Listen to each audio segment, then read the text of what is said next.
Comment se protéger des pirates en protégeant votre WhatsApp? C'est vrai que de nos jours, nous ne faisons pas attention à paramétrer notre WhatsApp.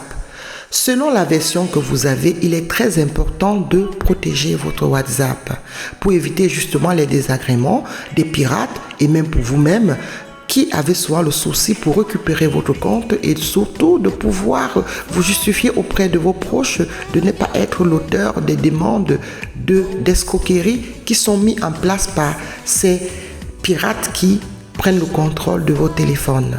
Vous avez 3 points à votre droite qui vous permettent justement d'accéder à paramètres pour pouvoir verrouiller votre téléphone comme cela se doit. Même si vous pouvez le récupérer après, c'est toujours dérangeant et embêtant pour vous de faire ces démarches. Donc, vous cliquez sur ces 3 points à votre droite de votre téléphone, vous déroulez la liste et tout en bas, vous allez être dans paramètres. Une fois dans paramètres, vous allez voir compte.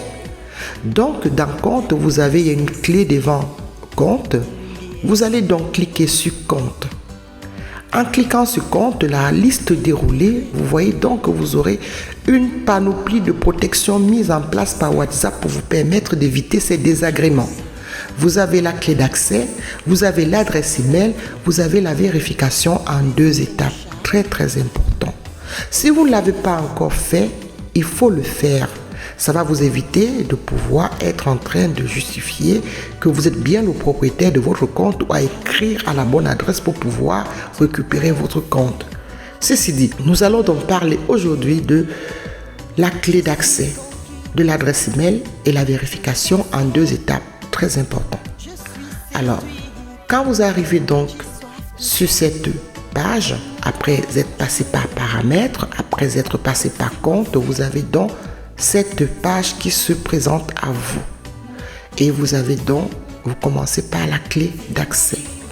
La clé d'accès va vous permettre déjà de pouvoir verrouiller votre téléphone directement en main propre. Ça veut dire que un pirate qui a votre téléphone, un voleur qui a votre téléphone, il va falloir qu'il réfléchisse quand même beaucoup pour pouvoir avoir la clé d'accès que vous avez mis sur votre WhatsApp. Alors, cette clé d'accès, vous avez plusieurs, soit une empreinte où vous pouvez créer ou alors vous pouvez faire un schéma. Moi, j'opte pour le schéma parce que le schéma est dans votre tête. Il est difficile que l'on vienne vous prendre votre schéma dans votre tête alors qu'il peut être possible de prendre vos empreintes sur un support que vous avez touché. Donc, il est toujours donc primordial de privilégier le fait que vous pouvez avoir ce contrôle par vous-même. Vous allez donc pouvoir créer à ce niveau-là votre clé d'accès. Il suffit donc de cliquer sur créer une clé d'accès. Et quand vous allez donc cliquer sur la création de votre clé d'accès, vous allez vous voir apparaître selon le choix que vous avez mis la possibilité de le faire. Moi, j'ai opté plutôt pour un schéma. Donc, ceci dit, c'est le schéma de verrouillage que moi j'ai préféré. Alors, donc, c'est un schéma qui permet de déverrouiller votre WhatsApp ou votre téléphone. Voilà, donc pour WhatsApp, j'ai créé un autre schéma qui est différent de mon schéma normal. Donc voilà, vous avez donc accès à ça. Vous ressortez et vous vous retrouvez donc à création d'adresse email. Alors l'adresse email, c'est une adresse email que vous avez déjà, que vous allez renseigner. Et on va vous demander de pouvoir valider le code qui vous a été envoyé. Et je vous conseille d'utiliser une adresse email que vous avez pour habitude d'utiliser régulièrement pour pouvoir être rapidement alerté si quelqu'un essaye de pouvoir accéder au contrôle de votre WhatsApp. À ce moment-là, vous avez donc fini avec le renseignement de votre adresse email puisque vous avez validé le code. Vous ressortez pour la vérification en 2 étapes. Et vous cliquez sur vérification en 2 étapes.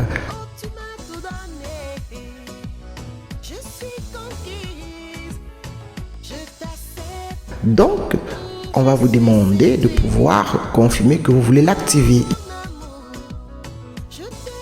Et là, vous allez l'activer et vous allez avoir accès justement aux chiffres pour créer. Vous créez des chiffres, un code, 6 chiffres en fait. Et ce sont des codes que vous allez retenir, les codes que vous connaissez, les codes que vous savez que ce sont les codes qui vous permettront de pouvoir accéder à votre WhatsApp seul.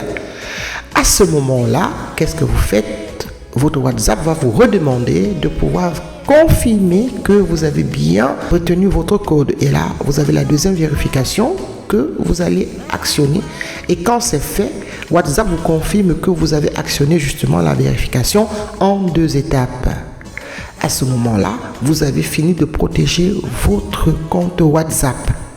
Vous pouvez tranquillement ressortir, vous repassez par compte, vous repassez par paramètres, vous allez être directement sur votre page d'accueil de vos contacts. Mais par contre, vous allez avoir tout de suite une authentification qui va être demandée par WhatsApp. Et quand vous allez même avoir votre téléphone éteint et quand vous allez pouvoir le rallumer, il va pouvoir vous demander de pouvoir reconfirmer soit le schéma, soit le code d'accès. C'est contraignant, mais c'est efficace. Comme ça, au moins, vous évitez de pouvoir être pris au dépourvu par les malfaiteurs ou par des pirates. Prévenir vaut mieux que guérir, donc il vaudrait mieux avoir la contrainte de toujours valider son compte afin d'utiliser son WhatsApp que de pouvoir justifier et ne pas récupérer son compte parce qu'on est piraté. Je vous remercie et on se dit à très bientôt. Ciao, ciao, bye bye bye. Je vous kiffe et je vous love.